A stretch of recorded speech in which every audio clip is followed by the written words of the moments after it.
and any. It's very easy. It's no complications. It's not complicated. So let's go ahead a little bit and let's talk about some and any. We use any in negative sentences and in questions. For example, is there any coffee? Is there any coffee? No, there isn't any coffee. No, there isn't any coffee. Did you see? I used any in the question and I also used any in the negative sentence, of course, the answer. Now, some. When do we use for? Some. Some we use it for 1. Requests, and number 2 for offers. Now I will give you some different examples. Do you want some coffee?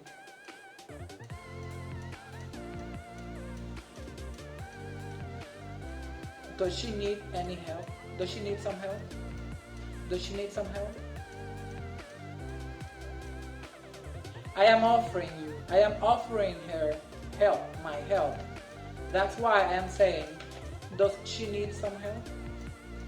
But now, if she doesn't need help, I go back to any and I say, no, she doesn't need any help. Because if you say, no, she doesn't need some help, the sentence will be incorrect.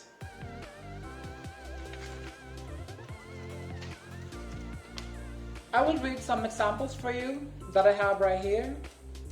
And these examples are with uncountable nouns, and they are the following. There has been a lot of research into the causes of this disease. He gave me a great deal of advice before my interview. Can you give me some information about uncountable nouns? He did not have much sugar left. Measure 1 cup of water, 300 grams of flour, and 1 teaspoon of salt. How much rice do you want? Okay, if we want to mention a specific amount of an uncountable noun, we need to use the containers, and we need to use a specific amount of something. And for that, you say, for example, a bottle of water, a cup of coffee, a glass of water, a pound of sugar, a kilogram of meat, a kilogram of flour, and etc. We need to use that if we want to make a sentence giving you a specific amount of an uncountable noun. Because if you use sentences just with uncountable nouns by itself, you are not going to give me a specific amount, and therefore we need to use these determiners in order for us to make sentences with uncountable nouns. But last but not least, before we finish with this, I want to give you some information that students confuse in their own language because they think they are supposed to be like that in their own language, but of course it's not, because we are talking about 2 different languages, an orange and a pear. Similar, different. Remember, subscribe. If you want to leave a comment down the section, and please be part of the conversation. We continue with my last examples that I wrote over here so I don't forget, okay? And some nouns are countable in other languages but uncountable in English. They must follow the rules for uncountable nouns. The most common ones are accommodation, advice, baggage, behavior, bread, furniture, information, luggage, news, progress, traffic, travel, trouble, weather, and work. Now, some examples. I would like to give you some advice. How much bread should I bring? I didn't make much progress today. This looks like a lot of trouble to me.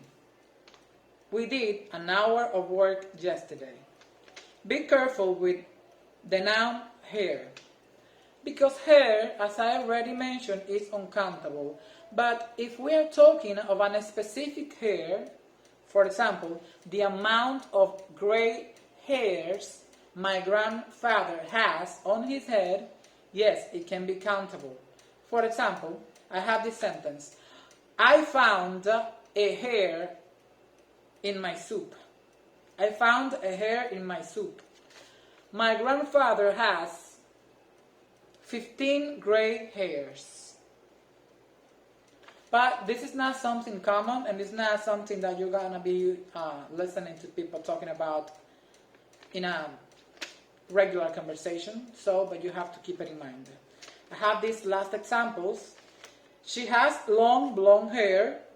The child's hair was curly. I washed my hair yesterday. My father is getting a few gray hairs now, referring to an individual hair, to the individual's hair. I found a hair in my soup, referring to a single strand of hair in the soup, only one hair or two in the soup, or in the coffee, or in the tea,